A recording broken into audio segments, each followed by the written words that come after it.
जी, हमारे साथ में हैं ध्रुव चंद्र मिश्रा जी, ये राष्ट्रीय महासचिव जनता दल आई इंदु कुमार गुजराल के हैं। और हिंदी को लेकर के आप बहुत संजीदा हैं, हिंदी पर आप काम कर रहे हैं। तो आज हम आपसे जानना चाहेंगे जनता खबर की ओर से कि आपका क्या कार्यक्रम चल रहा है वे हिंदी के लिए। हाँ जी, मिश्रा जी आप बताइए हिंदी के लिए आप क्या कर रहे हैं? सम्मानित बहुत जी, पहले तो आपको मैं धन्यवाद दूँगा और आपके टेलीविज़न को भी धन्यवाद दूँगा कि मुझे इस विषय पर बोलने का अवसर आपने प्रदान किया। और इसी के साथ मैं, चूँकि नया वर्ष आने वाला है, तो पूरे प्रदेश और देश के वासियों को नव वर्ष की पूर्व के शुभकामना देते हुए मैं ये कहना चाह रहा हूँ कि हमारी भारत सरकार ने 2006 में 10 जनवरी को विश्व हिंदी दिवस की घोषणा कर दी है। जी। लेकिन 10 अभी तक हिंदी को संयुक्त राष्ट्र संघ की मान्यता नहीं मिल पाई है। जी। भारत सरकार ने तो 10 जनवरी को विश्व हिंदी दिवस घोषित कर दिया, जी। लेकिन अभी संयुक्त राष्ट्र संघ की मान्यता नहीं मिल पाई है। जी। जैसे 21 जून को जो विश्व योग दिवस की मान्यता मिली है, उसको संयुक्त राष्ट्र संघ ने भी मान्यता दे दिया है। जी। तो हम इस दिशा में प्रयासरत हैं कि हिंदी को संयुक्त राष्ट्र संघ की मान्यता मिल जाए। और इसके लिए आपको हम बताना चाहेंगे आप जी। लोगों को कि अभी तक दुनिया में 6 भाषाओं को संयुक्त राष्ट्र संघ की मान्यता मिली है। जी। जिसमें प्रथम नंबर पर चीन की भाषा मंदारिन, जी। स्पेन की भाषा स्पेनिश, जी। फ्रांस की भाषा फ्रेंच, अरब की भाषा अरबी, जी। रूस की भाषा रसिया हम्म। और अंग्रेजी जी। इंग्लिश जी। को मान्यता मिली है। जी।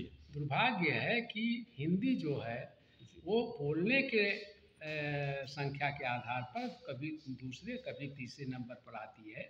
दुनिया में दूसरे या तीसरे नंबर के लोग संख्या के हिसाब से हिंदी जानते हैं, हिंदी बोलते हैं। लेकिन ये हमारे साथ बड़ा अन्याय हो रहा है, ये भारत के साथ अन्याय हो रहा है। ये पूरी दुनिया की जो साम्राज्यवादी शक्तियाँ हैं वो हिंदी को मान्यता नहीं लेने दे रही हैं। तो यह हमारी लड़ाई एक भाषा की लड़ाई नहीं है, यह हमारी साम्राज्यवाद के खिलाफ एक लड़ाई है और उन ताकतवर देशों के खिलाफ लड़ाई है। हमारा देश 140 करोड़ लोगों का लोकतांत्रिक देश है और आपको लोग यह ज़्यादा जानते होंगे कि विश्व का 6वां व्यक्ति भारतीय है।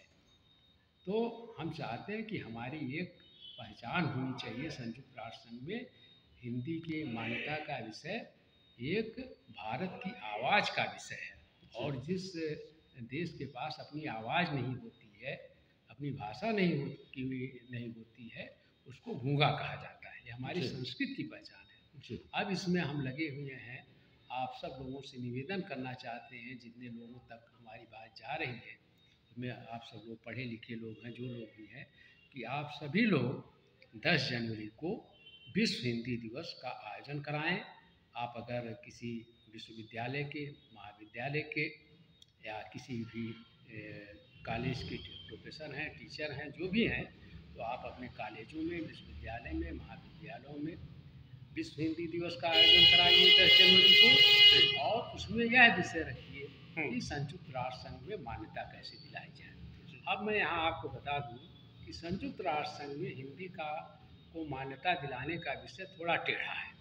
पहले तो इसके लिए 3 देशों को मिल करके जो नामांकन पत्र दाखिल होगा संयुक्त राष्ट्र संघ में, उसमें 3 देशों का हस्ताक्षर होना चाहिए। तब जा कर के आपका नामांकन पत्र मंजूर होगा।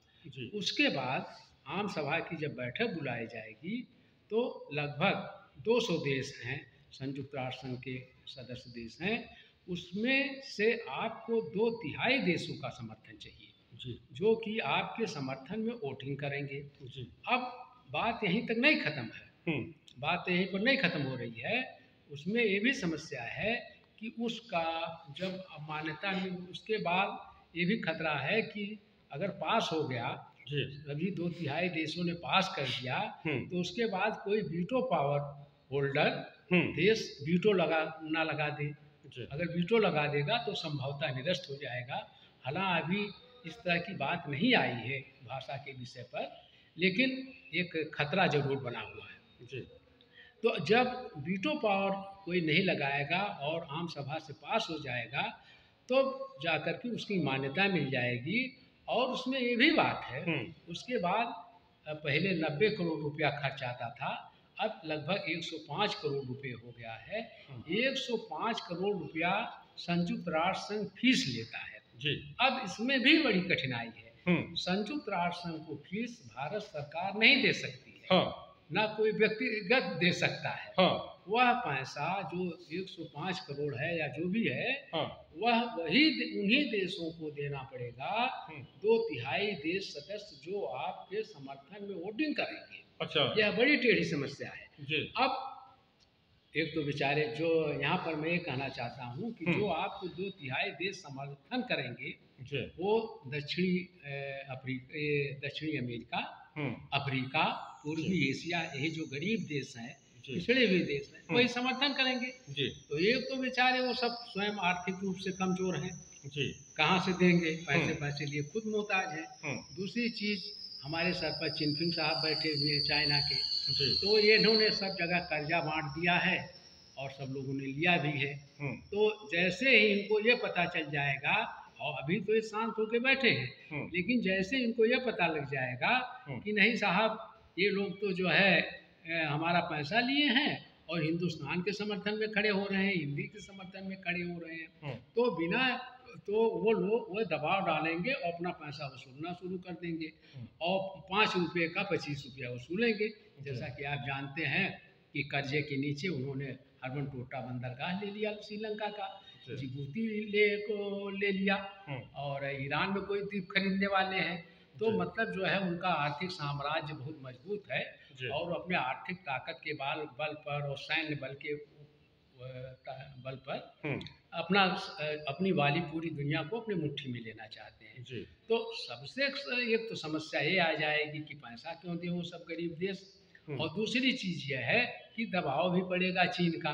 तो इसमें हमने एक बीच का रास्ता निकाला है कि हम वह 105 करोड़ रुपया अगर कोई वैधानिक कठिनाई नहीं आती है तो हम आम पब्लिक से इकट्ठा करेंगे, और इसके लिए हमने प्रस्ताव रखा है कि हम इस देश की पब्लिक से, हिंदुस्तान की पब्लिक से कम 1 करोड़ लोगों से 100 रुपया हम एक साल में मांगेंगे।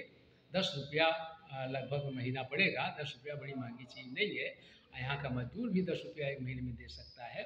तो उस तरह से हम 1 करोड़ लोगों से अगर 100 रुपया लेंगे तो वह 100 करोड़ हो जाएगा, 105 करोड़ के लगभग हो जाएगा, और उसको हम संयुक्त राष्ट्र संघ के खाते में डाल देंगे। वो किसी देश का नहीं माना जाएगा, आम पब्लिक का माना जाएगा।